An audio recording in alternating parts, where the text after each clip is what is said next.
Y esto, estimada ministra, lo hago sobre todo porque sí advierto que hay políticas sectoriales que no están coordinadas interinstitucionalmente y que son fundamentales, estimada ministra.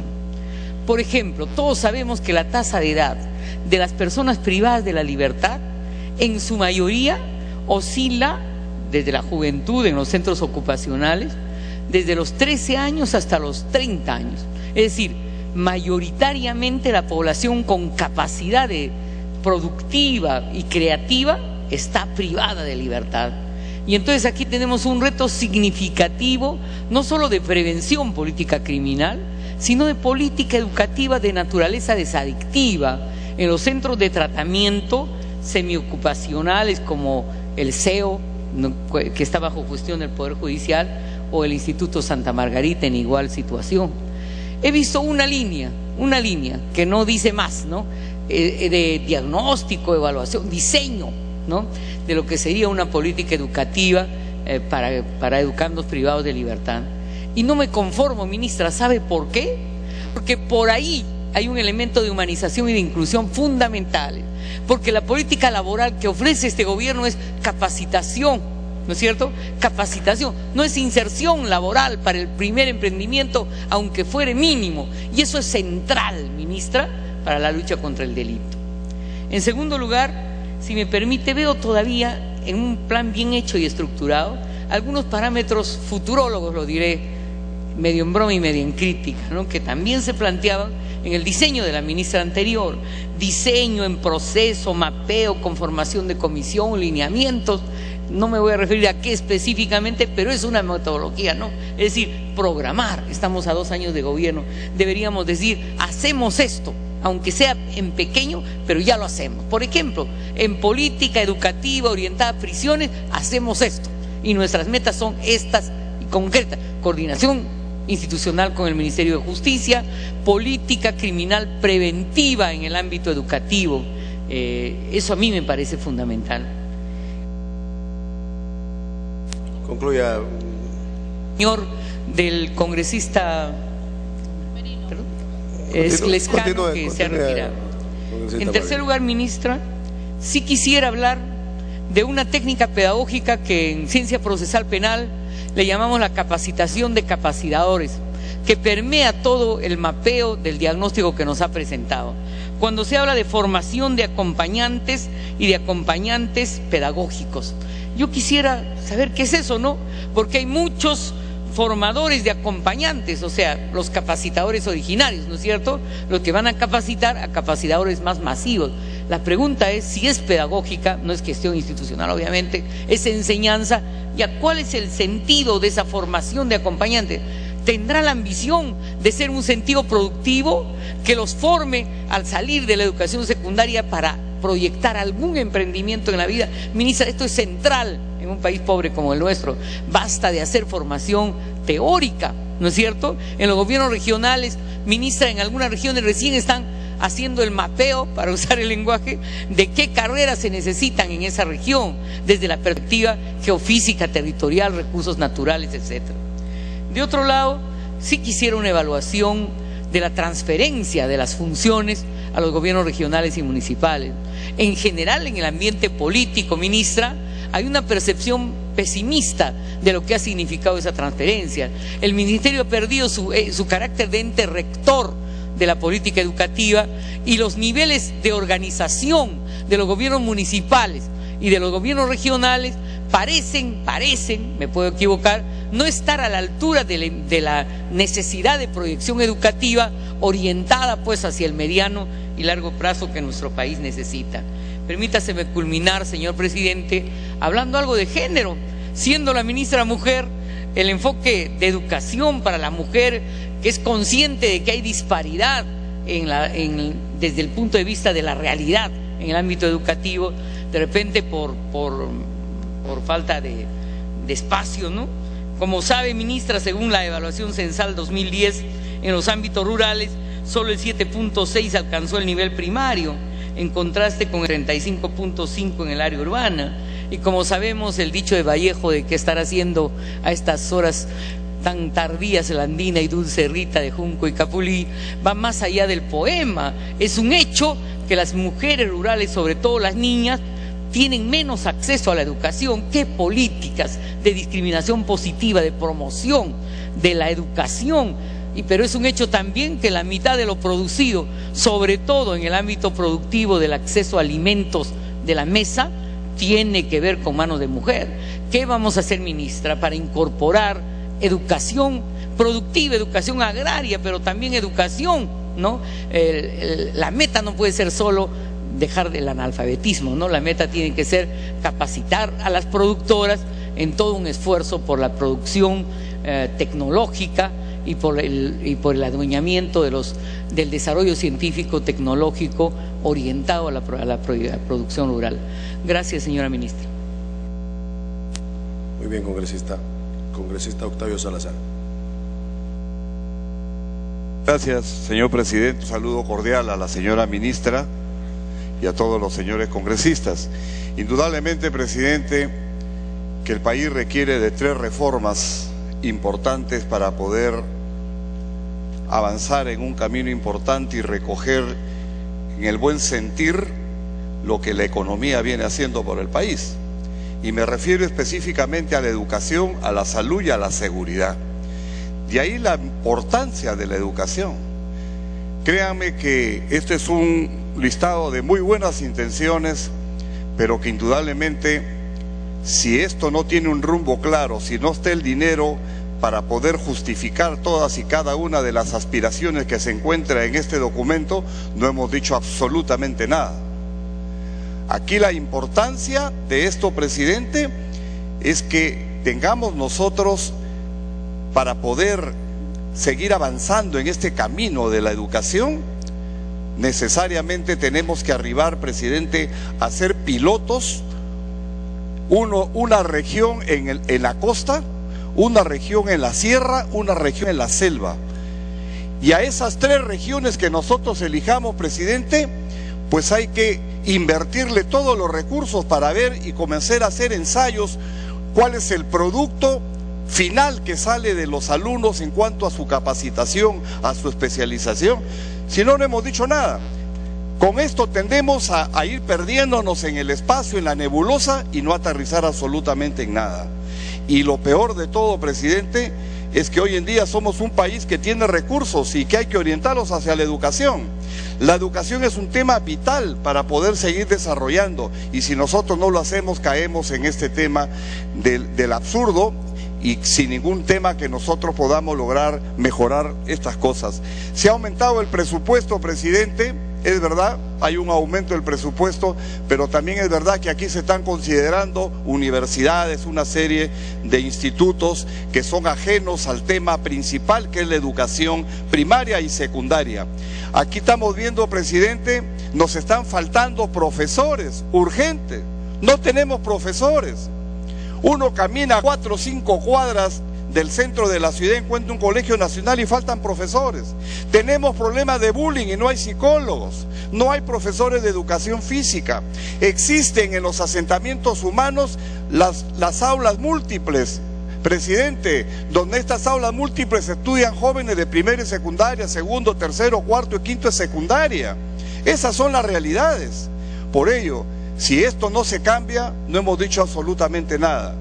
Esto es buenas intenciones, pero aquí hay que invertir. No hay inversión, presidente, no hemos hecho absolutamente nada. Todavía en el Perú no se llega a invertir el 1%, ni siquiera el 1% en temas de educación.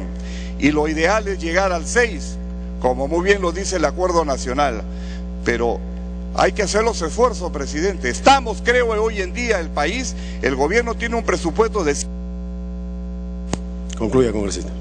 108.000 millones de soles tenemos un presupuesto para este año. Hay que hacer grandes esfuerzos para poder invertir en educación. Ahí está el valor agregado que tenemos que darle a nuestros ciudadanos. Y ese es uno de los males que tiene hoy en día el Perú. El tema de la corrupción es uno de los males. El tema de que muchos jóvenes piensan de que todo se soluciona pagando, que todo se soluciona arreglando. Y ese es un tema educativo, es un tema de formación, es un tema de cultura. Pero, presidente, creo que el camino está ahí, pero hay que hacerlo. y hay que invertir. Si no invertimos en educación, y estos planes, conforme hay muchos que se encuentran hoy en día en el sector educación, va a ser uno más de los que va a engrosar los archivos del Ministerio de Educación. Gracias, presidente. Muy bien, congresista Galarreta. Gracias, presidente. Me pide una interrupción al ser humano, congresista Rondón. Congresista Rondón. Muchas gracias, señor presidente. Muchas gracias, congresista Galarreta. Solo no quería irme a descansar, y seguramente todos nosotros, si no le digo algo a nuestra ministra Patricia. Le quiero felicitar porque creo que está muy bien esto. Es un plan seguramente a mediano y largo plazo, pero sí sería importante enfatizar en cuestiones casi inmediatas. Hemos tenido a la ministra de la Mujer y, por ejemplo, el tema de embarazo en adolescentes. Es un tema que se tiene que poner en las currículas. El tema de la obesidad, el tema de la comida chatarra, ya lo dijo el congresista Bengolea, el tema del deporte y obviamente el hecho, por ejemplo, hasta de la propia instrucción premilitar. Entonces yo quisiera puntualizar, señor presidente, que nuestra ministra Patricia tome nota de que también tenemos que dedicarnos a la currícula ya, y que esa coordinación que he visto en el plan con autoridades del MINSA concluya, congresista, también se dé a nivel local. Por ejemplo, sería ideal, lo dijo el congresista Salazar y otros congresistas, la multidisciplinariedad, o sea, que vayan otros profesionales. Necesitamos psicólogos, asistentes, nutricionistas, pero sí se puede operar en el nivel local. Por ejemplo, que las enfermeras o los médicos vayan a las escuelas, que den las charlas, aperturen, que no solamente sea el profesor. O sea, creo que eso tiene que ser una labor también que se debe impulsar ya en este corto plazo. Y por lo demás, yo quiero felicitarle que el plan está muy bien y ejecute en todo caso ese presupuesto. Si no está siendo ejecutado tan rápidamente, se haga, porque lo ideal sería que haya mucho más porcentaje del PBI, pero si ya tenemos algo que ha destinado este gobierno, invirtámoslos lo antes posible en la educación de nuestros niños y nuestros jóvenes. Gracias, señor presidente. Gracias, congresista Galarreta. Congresista Galarreta. Gracias, presidente. Para saludar a la ministra Patricia Salas. Yo no quería dejar de intervenir, presidente, primero porque soy el autor de la ley que justamente invita al ministro de Educación para que venga a rendir cuentas sobre el proyecto educativo nacional.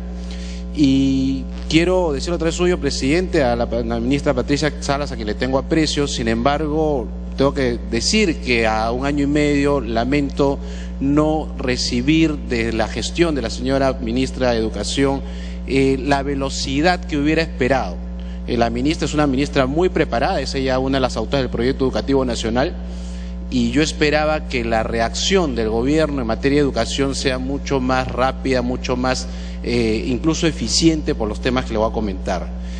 Uno de los aspectos, presidente, y seguro va a marcar mi línea a partir de ahora en todo lo que es el tema educativo. Uno de los aspectos, presidente, en alguna muy pequeña visita que hemos tenido en la semana de representación, sin ir muy lejos acá en Lima, por ejemplo, un colegio no puede tener construcción porque no tiene titulación su predio. El Colegio Virgen del Carmen 7077, que no estoy pidiendo nada porque a algunos les gusta pedir para su colegio, en su región, no, yo solamente estoy poniendo como ejemplo, y no tiene titulación porque en el Ministerio de Educación no hay un área especializada en ver y limpiar todos los temas de titulación de los colegios públicos. O sea, yo sé que eso viene de antes, pero vuelvo a repetir, la expectativa que tengo o tenía de la ministra, con todo respeto, era enorme. Y me encuentro con, si bien es cierto, con algunos avances del proyecto educativo nacional que no es el nivel que yo esperaba, porque primero no hay una línea de base. Y mi primera pregunta a la ministra, a través suyo, presidente, es ¿por qué no vino el año pasado a cumplir con la ley? Si la ministra mandó un oficio, que creo que así fue, porque creo que lo conversamos cuando conversábamos, creo que el presidente del Congreso anterior no le dio tiempo, no le dio plazo, no le dio fecha, pero alguien ha violado la ley, esta ley por la cual hoy día la ministra está acá, la 29515. Punto 2, pero no vino el año pasado. Entonces, si no vino el año pasado, yo no tengo una línea de base para comparar cuánto se ha avanzado o cuánto no se ha avanzado en materia de proyecto educativo nacional. Lo decía el congresista Salazar, yo más que buenas intenciones, pues las comparaciones son odiosas y con todo respeto, espero no se ofenda, pero yo me acuerdo cuando uno pasa por el peaje, dice vas a conocer lo que es la felicidad, dice una alcaldesa, y el puente se cae, el río se sale. Entonces igual acá escuchen, ¿no? Construcción de un clima de convivencia democrática, ok, pero señor presidente, en Manchay el colegio, por ejemplo, Juan Carlos Mariátegui, le están construyendo el segundo nivel, pero hasta el día antes que empiece la clase, una semana, no habían coordinado para ver a dónde se iban a mudar porque iba a haber construcción. Y ahora está parada la construcción que han correteado durante 2 años en el presupuesto. Entonces, presidente, a mí lo que me preocupa, más allá de los temas específicos de los 6 objetivos, es el nivel de gestión. El director de Lima, Marco Tupayanchi, por ejemplo. Concluya, congresista. Gracias, presidente. Y yo creo que no es el tema de la ministra, ¿no? Y por eso dice, odiosas son las comparaciones y espero que no se ofenda, pero igualito, en el otro lado no hay equipo, pues yo creo que no es la ministra Salas, creo que es el equipo con quien cuando uno no quiere pues fastidiar a la ministra cada rato, uno cree que atrás de ella hay gente ejecutiva, rápida, inmediata, que resuelve. Entonces uno habla con un director regional, le explica las cosas, por ejemplo, un colegio no tiene más que una camionada de agua, que le dura hasta el martes. Acá en Lima, imagínense en provincia, la ministra un día en radioprogramas o en algún medio dice, lo que no hay derecho es a que haya suciedad. No, sí hay derecho, pues cuando no hay agua, ¿cómo no va a haber suciedad? Si no tienen agua, no tienen desagüe. Y cuando uno se comunica para que solamente tenga una camionada más, te dicen, yo eso lo resuelvo, mañana lo vemos. Eso fue hace una semana. Entonces, ese nivel de gestión a mí me marca una lamentable situación de la gestión, como viene avanzando dentro del ministerio. Me pide una segunda y última interrupción el congresista Bengolea, cuando venía, presidente. Congresista Bengolea. En la misma línea, había una preocupación que quería trasladar y que aprovecho este instante para trasladarla. Tal vez sea por eso, ministra, a través de la presidencia, que cada vez más gente que recurría a la educación estatal hoy está migrando a colegios privados, de dudosa calidad, dicho sea de paso, pero eso es otra historia, ¿no es cierto? Colegios privados que se arman a la rápida y que están logrando captar a gente que con gran esfuerzo se va a pagar con tal de no estar en la educación estatal. Yo saludo el progreso, me parece estupendo que la gente sienta progresar. Lo que me da lástima es que sientan que para progresar tienen que dejar la educación estatal, que no les da calidad, que no les da posibilidades de futuro, porque sienten que es mejor ir a un colegio privado, por más malo que este sea, porque son colegios privados de bajísima calidad y usted lo sabe, ¿no es cierto? Entonces, y eso está pasando, y usted lo sabe también, hay una migración de la escuela estatal al colegio privado de ínfima calidad. Eso que nos dice que cada vez más la población peruana no confía en la educación estatal. Gracias, presidente. Gracias, congresista. Concluya, congresista Galarreta. Gracias, presidente. Termino. La ley 29535, ley que otorga conocimiento oficial a la lengua de señas peruana, un pedido del congresista Juan Carlos Seguren y otros parlamentarios, responde un oficio diciendo que en 120 días, del 22 de noviembre, o sea, ya pasó el 22 de marzo, del presente se va a encontrar el plan de trabajo de campo, información, y seguimos estudiando, presidente, estamos en el segundo año de gobierno. Eso se estudia el primer día. Además, por eso repito, con todo el aprecio que le tengo a Patricia Salas, siendo quien es y donde viene y con la capacidad que viene, yo pensé que venía para el primer día, pero con todo. Y nos iba a encontrar, como nos encontró cuando estaba en el sector privado, para apoyar el tema del proyecto educativo nacional. Solo el gobierno va perdiendo aliados en temas que normalmente somos aliados, porque siento que la gestión es lentísima, es demasiado lenta. Y repito, creo que yo miraría no a la ministra, sino a los colaboradores que están alrededor. Tenemos colegios sin saneamiento físico legal, tenemos colegios sin agua. Entonces, presidente, yo creo que hay cosas que, si bien es cierto, el proyecto educativo nacional, el cual, repito, planteé esta norma que se aprobó y que hay que ir avanzándolo, hay otras cosas que son ya urgentes.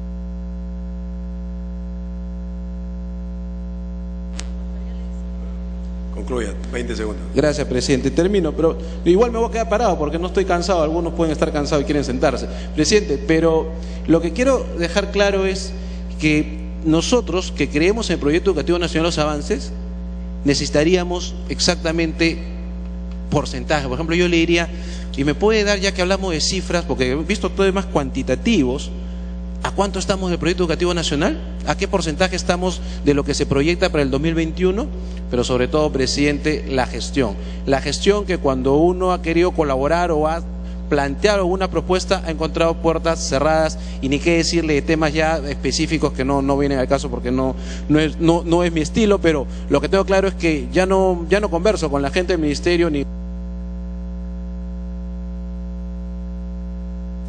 Muy bien, congresista Latorre. Muchas gracias, presidente. Saludar la presencia de la ministra Salas. En efecto, creo que hay coincidencias del avance que se ha dado en el proyecto educativo nacional. Básicamente, ya lo ha indicado la ministra. Y creo que también algunas políticas del Estado, como es Beca 18 o el programa de alimentación escolar, que también son programas que han ido apoyando para mejorar la educación. Sin embargo, algunas sugerencias y preocupaciones que queremos alcanzar a la señora ministra y quisiéramos que lo tome en cuenta es respecto a que había un compromiso de que los PRONOIS iban a volverse inicial, y la preocupación de las propinas que ganan las promotoras de alfabetización y PRONOIS, que es muy bajo. Entiendo yo que es aproximadamente 300 soles y obviamente es muy bajísimo para estas promotoras, que muchos de ellos inclusive tienen su título profesional. El otro tema también, las transferencias que se están dando a los gobiernos locales en muchas municipalidades. Lamentablemente, estas obras de la construcción de colegios y instituciones educativas no están marchando adecuadamente. Yo creo que ahí debería haber mayor control de parte del Ministerio, ya que son presupuestos del Estado. El equipamiento de los institutos tecnológicos, en la Comisión de Ciencia y Tecnología también habíamos analizado, y creo que lo vamos a presentar algunas propuestas, y creo que es importante este tema de los institutos tecnológicos. El otro tema de la movilidad escolar, señor presidente, señora ministra, muchas municipalidades y gobiernos regionales han elaborado proyectos de movilidad escolar para desplazar a los alumnos de lugares alejados de comunidades hacia instituciones educativas, pero que lamentablemente el Ministerio de Economía y Finanzas está haciendo algunas observaciones. Me pide una interrupción el congresista Galarreta, señor presidente. Congresista Galarreta. Muchísimas gracias, congresista, gracias, presidente. Y un tema que es importante, no sé si el presidente del Consejo de Ministros no le gustó cómo lo trataron, o lo que le hicieron pedir dispensa o satisfacciones, porque debería estar acá, debería estar el ministro de Economía. Siempre lo he dicho, yo sé que quien está obligada por la ley es la ministra de Educación, pero debería estar en general la representación que demuestra la importancia también en el Ejecutivo, lo que tiene que ver el tema de educación. Y aprovecho de preguntarle a la ministra el caso de, por ejemplo, una universidad como la Garcilaso, porque este gobierno que le tiene tirria a la inversión privada en educación promovió el tema de la ley para eliminar que paguen impuestos, si sincera y se reparten, pero se ha quedado con un modelo que creo que le están sacando la vuelta al modelo al cual el Estado le exonera a algunas asociaciones de pagar impuestos. Creo que sería bueno también ver si es que ahí nos corresponde alguna acción o no nos corresponde ninguna acción. Muchas gracias, congresista, gracias, presidente. Bien, concluya. Me pide una segunda interrupción el congresista Rubén Condori. Congresista Condori. Presidente, en la noche hemos estado escuchando un conjunto de propuestas, reclamos, principalmente ligados a inversión, más dinero, y eso ocurre en todo. Y yo no concuerdo con eso. En los centros educativos y en la universidad, la gente, el Estado está preocupado en data display, colegio emblemático, pizarra electrónica, estadio, etcétera. Eso es infraestructura, eso es equipamiento. Pero eso es lo que se requiere en la educación. No, maestros, hay que invertir en maestros. Y eso significa leer, a Trachtenberg, leer y releer a Encinas. Ese concepto de más dinero, solamente más dinero, es no entender el concepto de mínimo costo y máxima efectividad. Y hay estudios que demuestran eso. Si me dieran una oportunidad, un minuto. Señor presidente, hay estudios, por ejemplo, que se han comentado, ¿cuál es más efectivo? ¿Más tiempo en la escuela? ¿Desayuno escolar? ¿Texto escolar? ¿Incremento remunerativo? ¿O mejores maestros en los primeros grados? Y haciendo un análisis matemático, Se ha demostrado que lo más costo efectivo es mejores maestros en los primeros grados. Eso no es más dinero en infraestructura ni equipamiento, eso es mejor y mayor calidad docente. Ahí tenemos que centrar, creo, la mirada. Muchas gracias, presidente. Bien, concluya, congresista de la Torre. Igualmente, señor presidente, señora ministra, en cuanto al tema del secundario, la temática muchas veces no coincide con el prospecto de admisión de las universidades. Las universidades piden otra cosa y los colegios enseñan otra cosa, y por lo tanto el alumno tiene que recurrir a una academia preuniversitaria y eso genera gastos. El tema de las UGELs, efectivamente muchas UGELs no tienen infraestructura, no tienen movilidad para poder supervisar la labor educativa en las comunidades. A su vez, hay ya muchos funcionarios que han cumplido sus años de servicio, pero por este famoso plus no se retiran, y lamentablemente estamos en el mismo problema de antes. Y usted habló también de las universidades que han sido creadas y el Ministerio de Educación viene acompañando este proceso. Sin embargo, le hablo de la Universidad Intercultural de Quillabamba, creada el 2010, hasta este momento todavía no se está dando el funcionamiento de esta universidad. Finalmente, señora ministra, creo que es hora de restablecer, como han sugerido varios congresistas, la comunicación, sobre todo el diálogo con el magisterio. Si nosotros no convencemos a los maestros, a los profesores de este proyecto educativo nacional, si no conversamos con las APAFAS, con los colegios profesionales, definitivamente cualquier proyecto educativo va a fracasar. Por eso yo creo que invoco y sugiero a la ministra que restablezca el diálogo, la comunicación con los maestros, porque ellos son los que van a implementar cualquier proyecto educativo. Muchas gracias, presidente. Muchas gracias, ministra. Muy bien. En esta estación tiene la palabra la ministra de Educación para referirse a las intervenciones de los señores congresistas.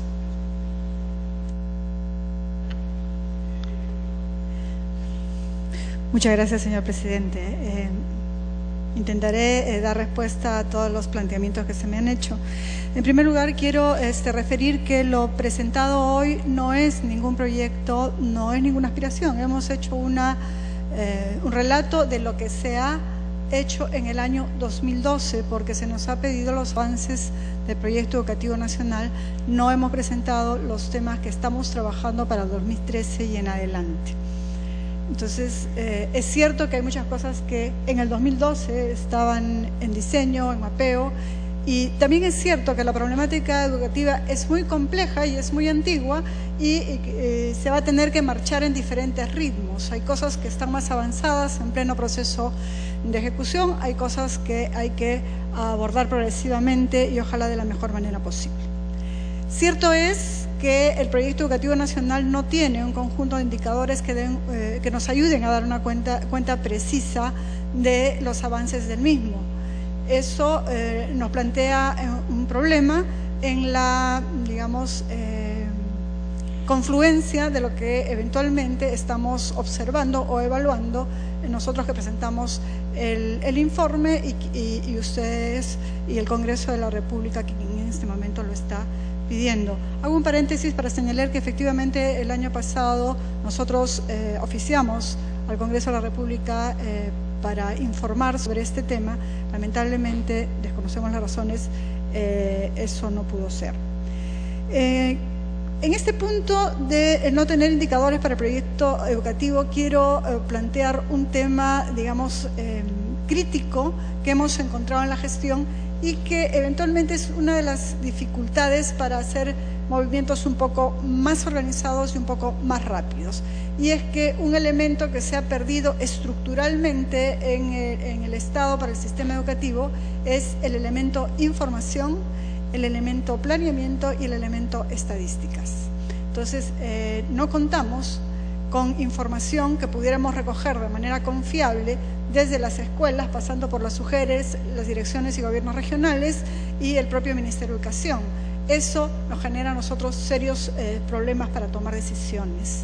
y para tomar decisiones más pertinentes y más rápidas. En infraestructura educativa y estamos padeciendo un tema crítico. Lo que se nos decía, que hay un alto porcentaje de instituciones educativas que no tienen saneamiento físico legal de sus locales y los terrenos que ocupan, es verdad.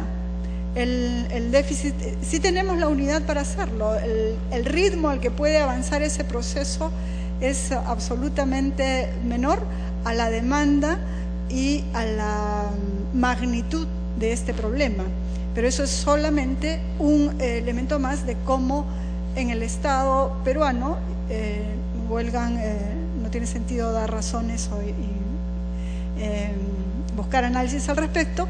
No hemos construido, o hemos descuidado o hemos precarizado los sistemas de información que nos permitan luego sistemas de planeamiento.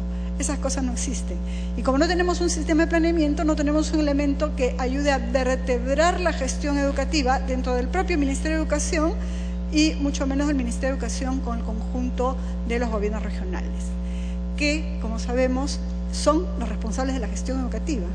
La gestión educativa está en manos de los gobiernos regionales, no está en manos del Ministerio de Educación. En manos del Ministerio de Educación solamente están las UGELes y las escuelas de Lima Metropolitana, porque el resto, y aquí avanzo en la respuesta a una pregunta, ya fue transferido como competencias y responsabilidades a los gobiernos regionales. Es decir, si hay una escuela rota, es decir, si falta un maestro, es decir, si falta presupuesto allí, hay que planteárselo al presidente regional, y yo más bien quiero invocar por su intermedio, señor presidente, para que conjuntamente ayudemos a que los presidentes regionales tomen más conciencia de esta responsabilidad. Y ahí el Ministerio de Educación está intentando trabajar en reconstruir algunos sistemas de información que nos permita hacer monitoreos y mejores seguimientos de política con los gobiernos regionales, porque sin información no podemos hacer seguimiento de las políticas. Sin seguimiento de la política sin informado, yo no le puedo reclamar a un gobierno regional que está pasando. En los pocos casos en que tenemos información, es posible establecer un diálogo con el presidente regional que digamos, mire, está pasando esto, nos preocupa esto, los datos nos dicen esto, y este tipo de cosas. Cuando estábamos trabajando sobre la organización de la gestión y tratando de buscar las fórmulas de hacerla de la mejor manera posible, alguien hizo una figura que nos pareció interesante. Dijo, cambiar el rumbo de la educación va a ser como intentar cambiar de dirección un transportador, ¿no? Una de estas naves inmensas que, un portaaviones, perdón, un portaaviones. Y luego alguien dijo, momentito, aquí el problema no es un portaaviones. Acuérdate que la gestión educativa está descentralizada, o sea que lo que tenemos que mover es una flota de portaaviones. Y estamos empeñados en eso.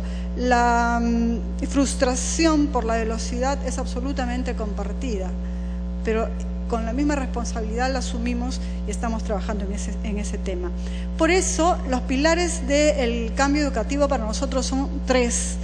Tiene que ver con cómo transformamos a la docencia, porque efectivamente es una pieza clave en el sistema y no significa el docente como persona simplemente, sino un docente con capacidades y con condiciones, un docente que tiene capacidades, un docente que tiene remuneración, un docente que tiene textos, un docente que tiene una escuela en la que se puede trabajar y un conjunto de cosas. Nosotros llamamos lo que es el uso pedagógico del tiempo de parte de los docentes. El otro pilar tiene que ver con la gestión propiamente dicho. Si no somos capaces de mejorar sustancialmente la gestión educativa, las capacidades de gestión tanto a nivel ministerial como a nivel de los gobiernos regionales, direcciones regionales y UGELes, la capacidad de operación de los procesos y de los cambios disminuye notablemente. Un problema estructural que tenemos es que las estructuras de conformación de los equipos y las estructuras salariales de las UGELes y direcciones regionales están pues lejísimos de poder ser estimulantes para tener funcionarios públicos de primera calidad. Entonces ahí tenemos un problema gravísimo que ir trabajando. ¿Hemos avanzado en algunas cosas? Sí. ¿Estamos modelando otras? Sí. ¿Estamos repensando el modelo de estructura de las UGELes, de las direcciones regionales y del propio Ministerio de Educación? Sí. Es más, la Ley de Organización y Funciones, efectivamente, que está en el Proyecto Educativo Nacional, lo hemos asumido, ha sido aprobada ya por Consejo de Ministros, ya está en manos de la Comisión de Descentralización de este Congreso. y esperamos que eso sea para nosotros como el disparador de la reorganización del Ministerio de Educación, que es en lo que estamos trabajando. Para no dejar el tema de infraestructura, que fue por el cual empezamos, a todos nos tiene muy preocupados. Es cierto, hay serios problemas con la infraestructura, son antiguos y son largos. El corte del fondo de mantenimiento de este año fue una decisión dramática que tiene que ver con un conjunto de quejas que tuvimos acerca del manejo de esos fondos, que nos venían de padres de familia, que nos venían de maestros e incluso de algunos directores. Y es la razón por la cual eso se movió, y felizmente este año vamos a poder tener el censo de infraestructura. Uno de los congresistas, señor presidente, me interrogaba acerca de cuáles son los criterios por los cuales hacemos las asignaciones para decidir por cuál escuela empezamos, sabiendo que hay tantas que lo necesitan. Estamos siguiendo con lo que hay de comprometido para los colegios grandes, y para los colegios, para el resto de colegios estamos priorizando para el año 2012 priorizamos todo lo que era rural, quintil 1 y quintil 2 de pobreza. Este año estamos priorizando además lo que son instituciones educativas de educación inicial. Ese es el tema por el que vamos, y respondiendo a los pedidos que vienen de los gobiernos regionales y locales. El censo de infraestructura nos permitirá tener una programación multianual de lo más necesario a lo menos necesario, y esperamos también una hoja clínica de cada una de las instituciones educativas, por la cual podamos programar cuándo esa institución educativa necesita la próxima renovación, porque el censo de infraestructura que se plantea es un censo hecho con ingenieros y arquitectos para ver además la posibilidad de incluir la perspectiva de gestión de riesgos en la infraestructura educativa. Ese es un tema por ahí. Efectivamente, estamos dando respuesta puntualmente a cada uno de los temas del informe de la Defensoría, y sí hay diferencias de criterios constructivos respecto a la infraestructura educativa. Sin embargo, ahí nos estamos moviendo en un dilema entre lo que la población aspira como infraestructura y lo que podrían ser diversas posibilidades de construcción. En zonas altoandinas, donde hace mucho frío, lo mejor para la población tendrían que ser escuelas de piedra, barro y paja, porque son térmicas. La reposición tiene que ser un poco más continua. Sin embargo, la población no se siente bien atendida con un esquema constructivo de esa naturaleza y pide cemento, ladrillo, y eso es más frío. Estamos trabajando estamos en investigación para ver lo que sería un programa de escuelas abrigadas. Estamos trabajando en ese tema. Espero que encontremos algunas soluciones, y hay algunas. En lo que es selva, madera podría ser la mejor solución, pero otra vez aparece la población que, si no es ladrillo y cemento, siente que no se le está tratando con el respeto y con el derecho a la modernidad que tienen las poblaciones. Entonces, pero bueno, son cosas que iremos trabajando progresivamente, y espero cada vez más en coordinación con los gobiernos regionales. Los temas de gestión educativa, efectivamente el proyecto educativo nacional no está desencontrado de los proyectos educativos regionales. Cuando se formuló el proyecto educativo nacional, se pudo hacer una coordinación y una articulación permanente con los gobiernos y las regiones, que nos permitió que ninguno de los proyectos educativos regionales tiene contradicción con el proyecto educativo nacional. El nivel de articulación es muy, muy alto. Y lo que estamos trabajando a nivel curricular ahora busca una cosa parecida. Estamos trabajando, como manda el Proyecto Educativo Nacional, el marco curricular que esperamos aprobar este año. Empezó el año pasado, y sí empezó con consultas en las regiones, con eventos que traían a maestros y alumnos de todas las regiones del país, también con especialistas, también con eventos, visitas y consultas en las regiones, también con reuniones con empresarios y con instituciones especializadas en diferentes temas. Están temas de emprendedurismo, están efectivamente los temas de una vida saludable, nutrición, el desarrollo del cuerpo, etcétera. Cuando tengamos aprobar los aprendizajes fundamentales. Con todo gusto, señor presidente, si la representación congresal así lo desea, podemos venir a informar acerca del tema o podemos buscar cualquier otro mecanismo que los congresistas consideren pertinente para presentarles y discutir estos temas de desarrollo curricular. Pero con desarrollo curricular estamos haciendo algo que nos parece más interesante todavía: generar un marco que sea vertebrador del conjunto de los derechos a la educación de los niños, niñas y adolescentes, y que sea la garantía de la unidad nacional, y permitir a partir de ahí el despliegue de los currículos regionales que atiendan a la particularidad de las respectivas regiones, y ambos instrumentos articulados a los estándares. Felizmente hay un avance importante en estándares, como lo decía en el informe, señor presidente. Ya hay 2 publicados que además están puestos en instrumentos pedagógicos para los maestros, y para este año estamos saliendo con guías y estándares para todos los maestros del Perú en matemática, comunicación y ciudadanía, desde jardín hasta quinto de media, para todos. Y eso está poniéndose, para hablar de este elemento docente, en lo que llamamos rutas del aprendizaje, que es una guía pedagógica que le ayuda al maestro a poner el currículo, el estándar en su aula.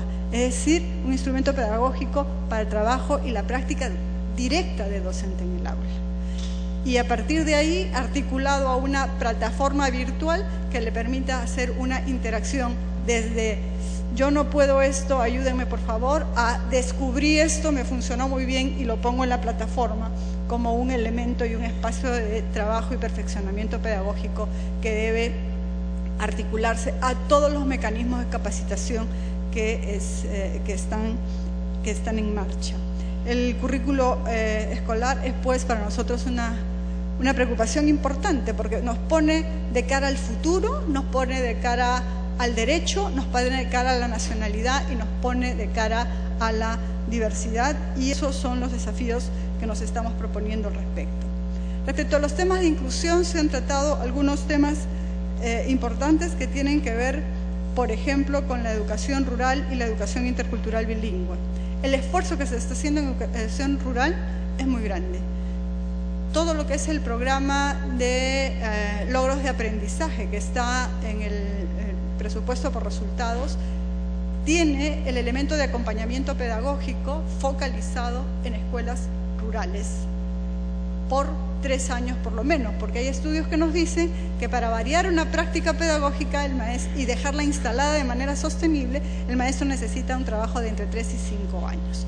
El acompañamiento pedagógico, señor presidente, es una estrategia de capacitación a los docentes que tiene que ver la combinación de la capacitación con asistencia técnica, de tal manera que la capacitación al maestro no es sobre elementos, entre comillas, teóricos o librescos, sino sobre la práctica misma, mirando qué dificultad tiene en el aula, observando sus fortalezas, observando sus déficits y trabajando con él las capacidades para superar los déficits y potenciar las fortalezas.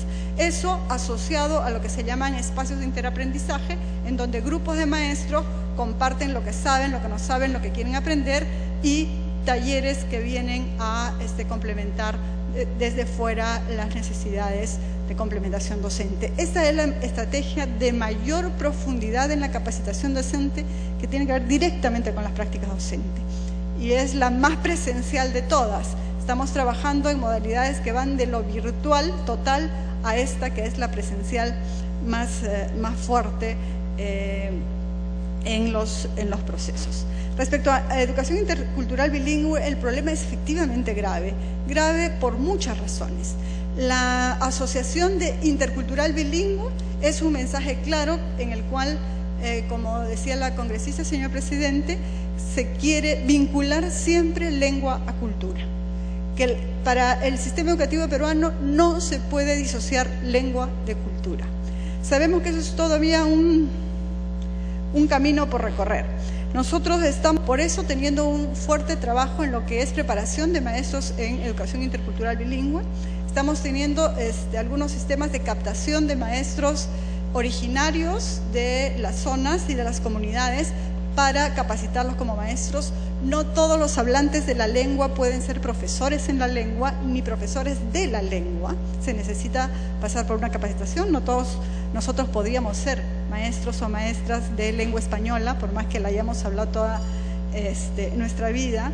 Y el trabajo con pedagógicos, que son las únicas instituciones que llegan más lejos que las otras instituciones superiores en lo que se refiere al territorio, es ahí. Estamos preparando a maestros en educación intercultural bilingüe, en lenguas, y estamos trabajando en crear la especialidad de maestro intercultural bilingüe en algunos pedagógicos seleccionados, tanto en las zonas amazónicas como en las zonas altoandinas. Eso es un proceso en el que estamos, va a ser largo. Nosotros tenemos una secuencia de indicadores para la gestión. Si las tenemos, están en el plan sectorial de mediano plazo, que es el PCEM, que les podemos hacer llegar, por supuesto. Está también en la página web del Ministerio, y ahí está secuenciada en forma de las 10 políticas más importantes previstas. Tenemos metas, y en el caso de educación intercultural bilingüe tiene que ver con cómo generamos las condiciones para crecer y cómo por lo menos logramos atender a la mitad de los niños y niñas que tienen lenguas diferentes al castellano y que son nativas. En lo que se refiere a discapacidad, estamos trabajando en mejorar las condiciones de atención a esta población, que también tiene un déficit muy fuerte. Tiene dos movilidades: la inclusión de niños y niñas en escuelas regulares y las escuelas de educación básica especial, que son para niños y niñas que tienen discapacidades severas. Entonces ahí ya tenemos un programa de presupuesto por resultados dedicado a fortalecer capacidades, a fortalecer materiales y hacer crecer progresivamente la capacidad de incluir a más y más niños con necesidades especiales. Respecto al tema de personas privadas de la libertad, están en el rubro de lo que se llama la educación básica alternativa. Ese es un pendiente, hay que trabajarlo. Nos hacemos cargo de la problemática que nos plantea la señora congresista, señor presidente, y por supuesto estas cosas se están haciendo en coordinación con el sector justicia, que nos está preparando más bien cuál es la magnitud de la necesidad, y también tendremos que empezar por algún piloto. Respecto a la ley de señas, el alfabeto está en pleno proceso de normalización. Las normalizaciones de lenguas lamentablemente sí necesitan varios estudios y varios procesos. Ahí estamos en la ruta de trabajo. Respecto a los institutos superiores tecnológicos, efectivamente el problema de asociación o articulación de la básica con la superior tecnológica o la superior universitaria es un tema no resuelto. Es más, nosotros tenemos un problema serio de desarticulación entre inicial, primaria y secundaria, que hemos podido resolver por la vía de las rutas del aprendizaje. Las rutas del aprendizaje nos muestran claramente la secuencia de aprendizaje en cada una de las materias de los niños, desde inicial hasta quinto de secundaria. Eso nos va a permitir articular aprendizaje entre inicial, primaria y secundaria. Estamos trabajando, buscando las fórmulas y los elementos que nos permiten la articulación entre la básica y la superior. Y nos parece que eso tiene que ver con cuáles son las competencias fundamentales a garantizar en la básica para hacer educación superior, que va más allá de los contenidos estrictamente a lo que son capacidades como de observación, de abstracción, de escribir textos o ensayos, etcétera, que son capacidades que un joven o una joven van a necesitar en su despliegue de educación superior. Faltan técnicos, ninguna duda, lo sabemos. Estamos trabajando en eso. Es más, como ustedes han visto en el reporte, ya estamos trabajando se ha trabajado en el 2012 en el rediseño de algunas carreras puntuales que estudios como los del CEPLAN nos indican que esas serían las carreras por las cuales hay que empezar a fortalecer la capacidad de las instituciones educativas de este nivel o desde el Ministerio de Educación. Sistema dual hasta donde sea aplicable. Hay temas en los que será aplicable, hay temas en los que no, hay temas en los que habrá suficientes unidades empresariales para trabajar sistema dual, habrá temas o áreas en que eso no será así. Lo que es cierto es que se ha trabajado mucho en el país y desde los 90 lo que es la estructura y el concepto de la educación primaria. Lo que se nos refería aquí acerca de que la apuesta en maestros y maestras de los primeros grados es la principal apuesta, eso está puesto desde los 90 y es una política que nosotros estamos continuando y estamos perfeccionando en esta gestión y estamos trabajando los tramos de culminación de primaria y secundaria. En educación superior y en educación secundaria no se han trabajado políticas. La educación secundaria está abandonada. El hecho de que jóvenes abandonen la secundaria es algo que lamentablemente no me sorprende porque no está adecuada ni a la vida, ni a la demanda de los jóvenes, ni para el trabajo, ni para su propio desarrollo personal, y menos en esta época de sobreexposición a la información y de ejercicio ciudadano de los jóvenes. Sí me niego a tratar a los jóvenes como potenciales delincuentes siempre. Eso sí es un pedido y un llamado que haga a la población de pensar en los jóvenes como jóvenes buenos, como buenas personas, como jóvenes con sueños, como jóvenes con esperanzas, y que más bien la falta de oportunidades y que más bien la falta de atención es lo que los convierte o los puede convertir en jóvenes desanimados o los puede hacer más proclives a caer en conductas de riesgo. Pero sí, un pedido de confianza a los jóvenes del país, eso es muy, muy importante. Si hay otra cosa que muestran los estudios acerca de aprendizajes, señor presidente del Congreso, es que la mayor expectativa sobre los jóvenes produce mayores aprendizajes. Cuando los papás, las mamás o los maestros piensan que un niño va a aprender, es más probable que el niño aprenda. Cuando los papás, las mamás o los maestros piensan que el niño no va a aprender, es altamente probable que el niño no aprenda. Lo mismo nos está pasando con nuestros jóvenes. Si nosotros creemos que nuestros jóvenes son buenos, son creativos, tienen sueños, es más probable que ese es el tipo de rostro que nos devuelven los jóvenes. Lo contrario también es condenarlos a la fatalidad. Cierto es que eso nos demanda a nosotros un serio esfuerzo en reformular la secundaria, que es el pleno proceso en el que estamos.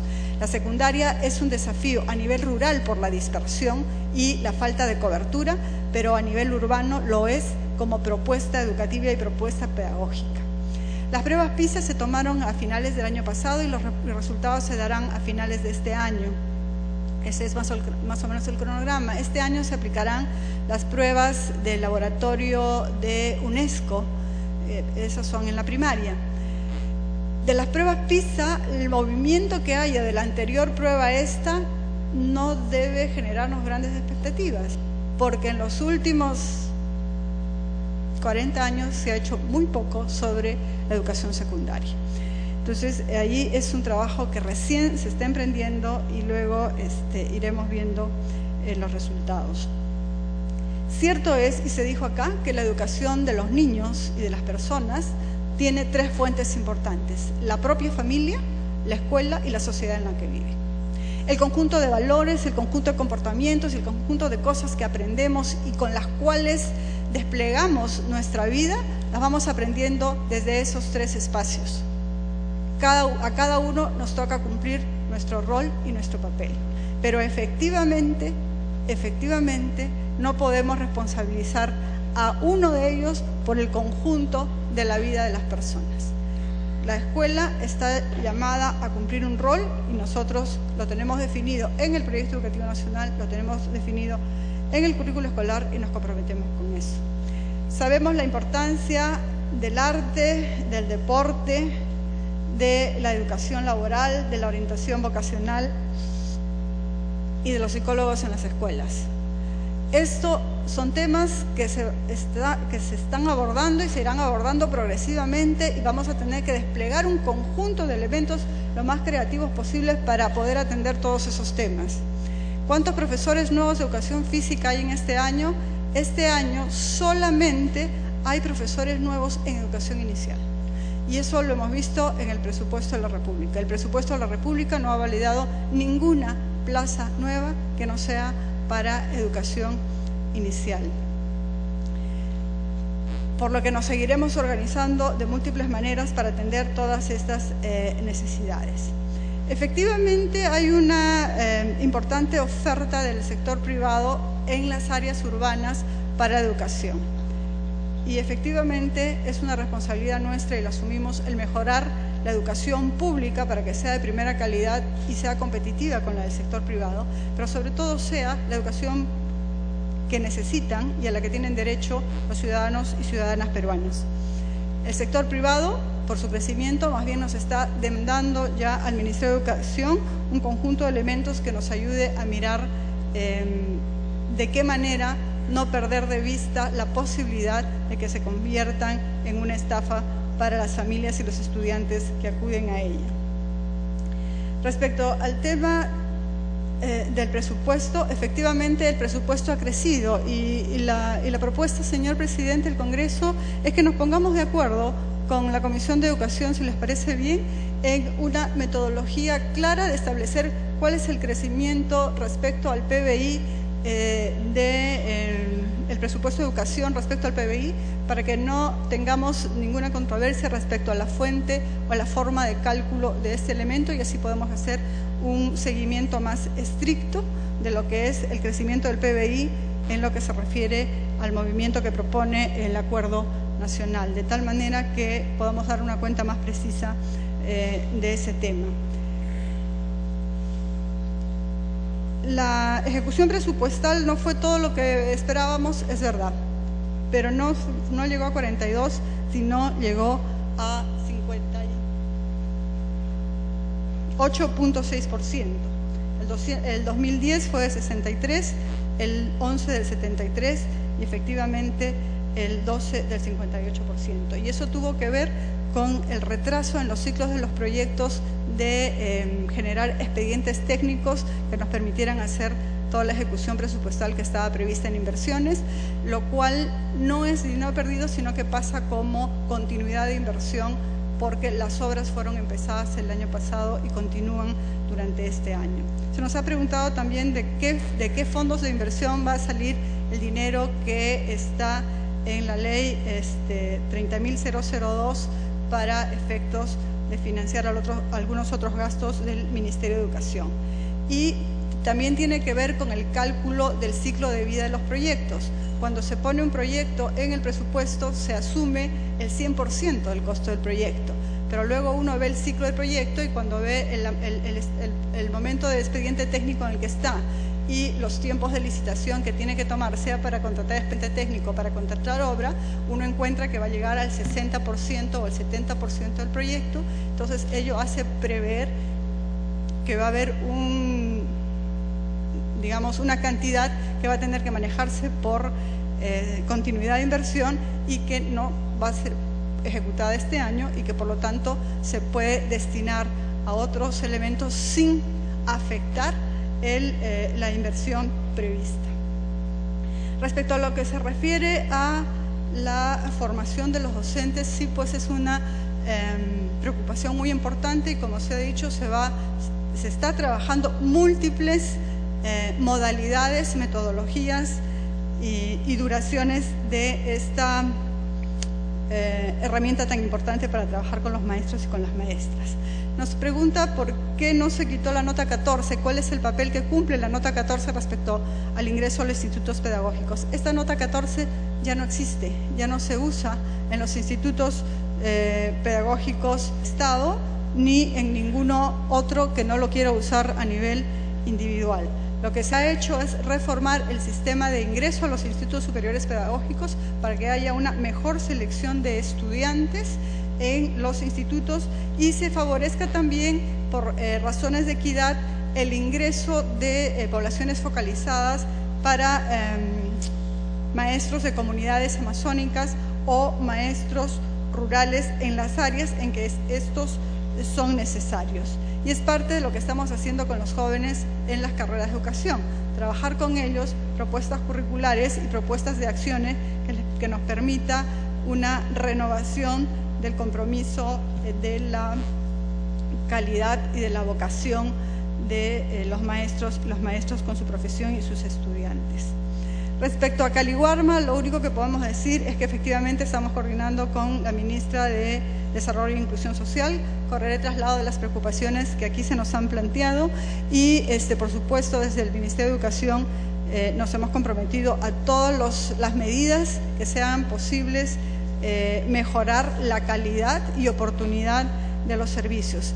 Sí, para nosotros es muy importante que si se detecta alguna escuela que no esté llegando a Caliwarma, que tenga alguna dificultad con Caliwarma, que no tenga sus computadoras o que no tenga sus textos escolares o que no tenga su profesor contratado, sí es importante para nosotros que eso sea reportado inmediatamente al UGEL y con copia al Ministerio de Educación para que nosotros podamos comunicarnos con el respectivo presidente regional y si ustedes también, señor presidente, lo pueden hacer, nos ayudarían mucho porque esos elementos deberían estar en la escuela. Teóricamente deberían estar y si no están es que se han quedado atracados en alguna parte y entre todos tenemos que ayudar a desatracarlo. Respecto a lo que se refiere al incendio, actualmente estamos trabajando la póliza, las valorizaciones felizmente podían ser cubiertas por lo que estaba cubierto por la póliza y estamos en pleno proceso de reposición. Hay una controversia con la compañía La Positiva por la compra de las laptops, cosa que estamos tratando de subsanar. No tenemos desde el Ministerio de Educación ningún interés en que sea una u otra la compañía proveedora. A lo que a nosotros nos interesa es la calidad, la cualidad del bien, que esté en un precio razonable y que sirva a los y las estudiantes. Así se lo hemos hecho saber a la compañía La Positiva y así estamos actuando nosotros en ese tema y en todos los otros temas que tienen que ver con compras del Estado. Si desde mi despacho se detectara alguna irregularidad sobre eso, la persona sería sancionada de inmediato.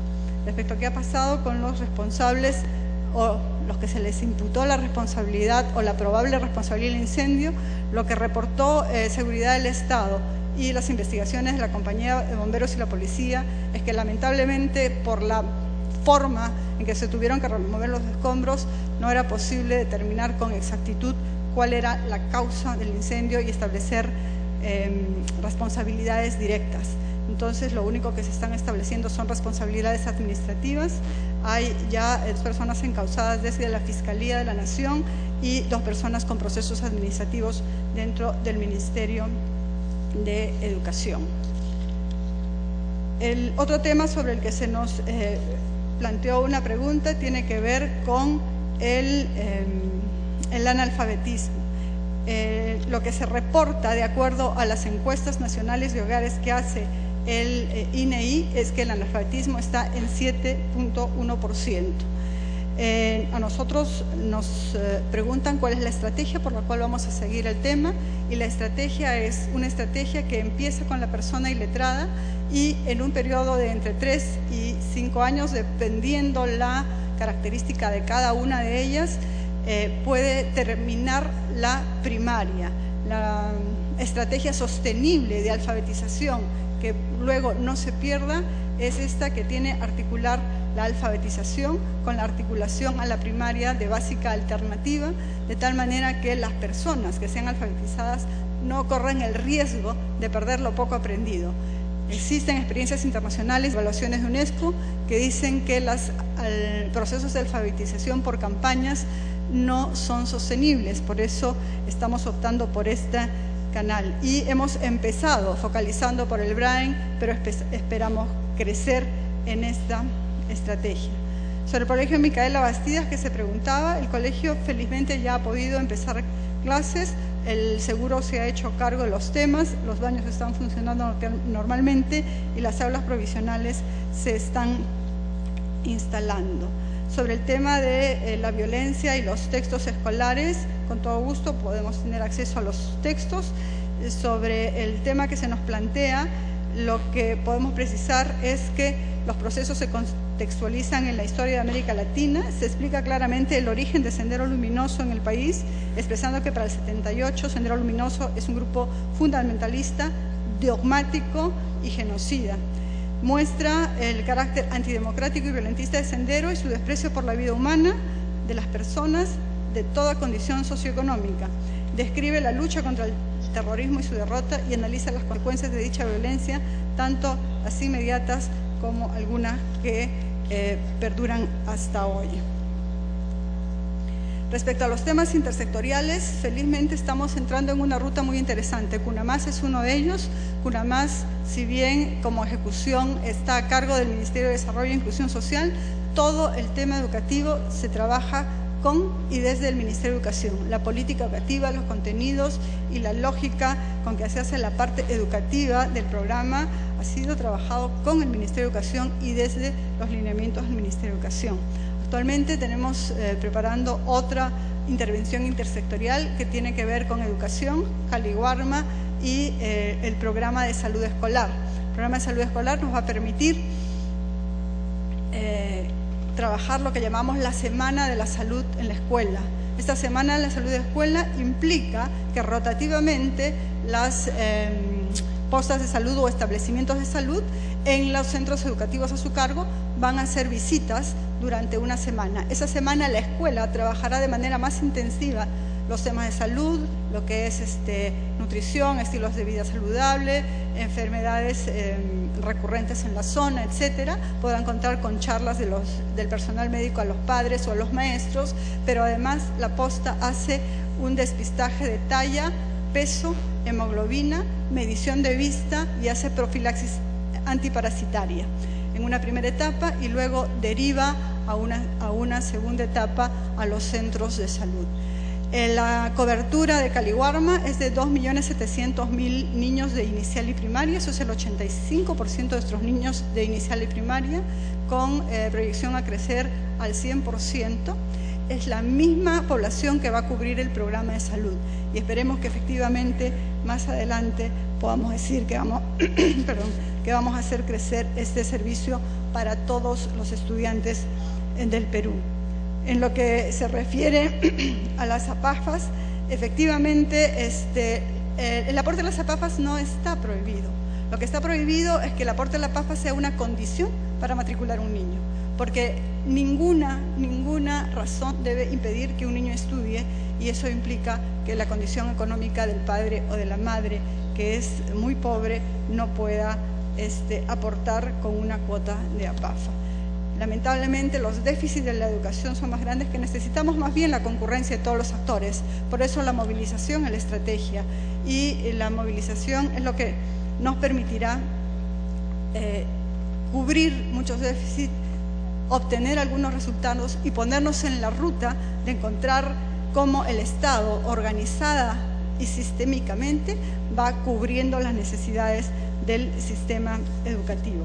Nosotros pensamos que mejorar la educación es un tema muy importante que tiene que ver con la configuración de voluntades. Somos personas trabajando con personas.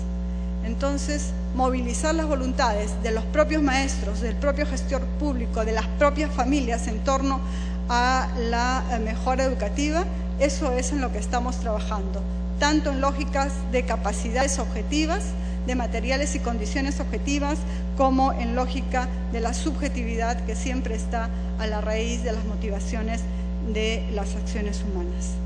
Quiero agradecer, señor presidente, por la oportunidad de haberme dirigido a la representación parlamentaria y recordar dos elementos que se dijeron aquí, dos frases que se dijeron aquí que nos parece que dibujan de cuerpo entero el tamaño de la problemática y el tamaño del desafío. Que si no hay educación de verdad, no va a haber inclusión, por eso estamos comprometidos con ellos. Y también que nos une la educación. Ese es un mensaje muy importante para nosotros, para el conjunto del país, hacer de educación un punto de unión, un punto de tregua, en donde todos busquemos solucionar las cosas y salir adelante. Muchísimas gracias, señor presidente.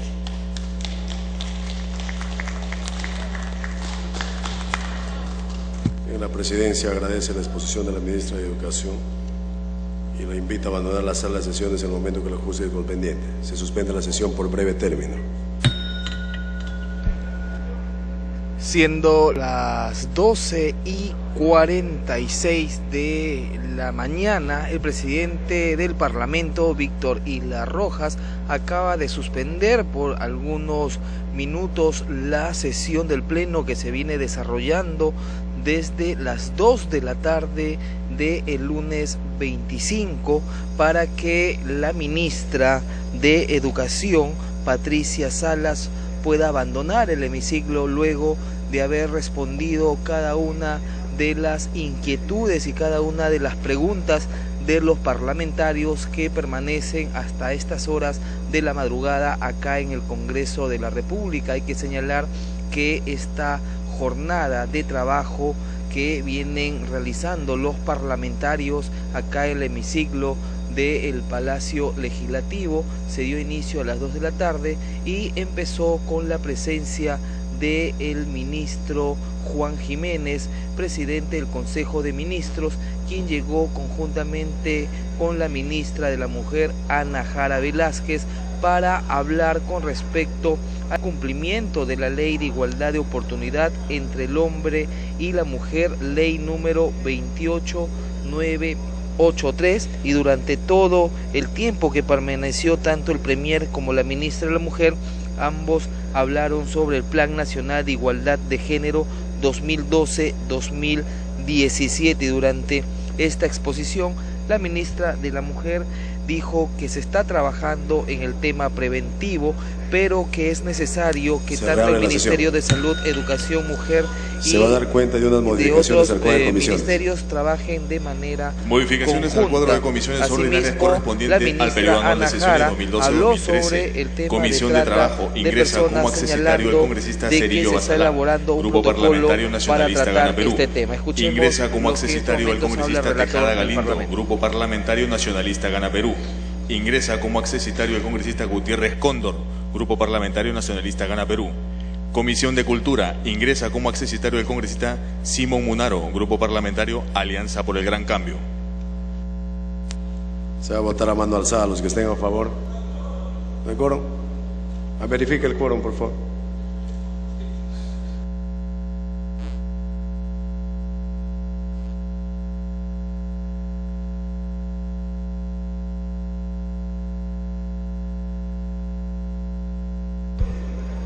En estos momentos se registra la asistencia de los parlamentarios para saber si es que hay el quórum correspondiente acá en el hemiciclo principal, teniendo en cuenta de que esta jornada de trabajo se inició a las 2 de la tarde del día lunes 25. Son cerca de 10 horas que los parlamentarios estuvieron debatiendo, escuchando y haciendo las preguntas respectivas a los ministros que se presentaron acá en el Congreso de la República. Y como lo estábamos señalando hace algunos instantes, los primeros en presentarse y exponer ante el Parlamento fue el premier como la ministra de la Mujer, Ana Jara. Posteriormente lo hizo la ministra de Educación, Patricia Salas, quien acaba de retirarse luego de dar una exposición amplia con respecto a los avances del proyecto educativo nacional. Son las 12:50 de la mañana y se procede a marcar la asistencia para saber si es que hay el quórum respectivo a estas horas de la madrugada.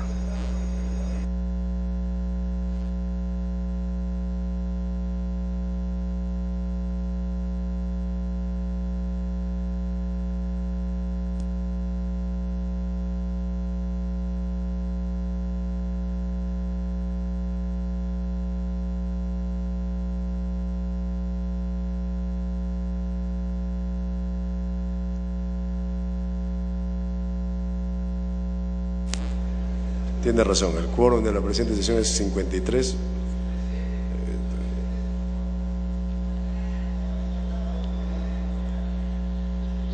No hay quórum en la sala, se suspende la sesión. Al no haber el quórum respectivo, el presidente del Congreso acaba de suspender la sesión y de esta manera ya damos por finalizada la transmisión que se inició desde muy temprano acá en el hemiciclo principal del Congreso de la República. Así damos punto final y los invitamos a continuar con la programación del canal 56, canal del Congreso de la República.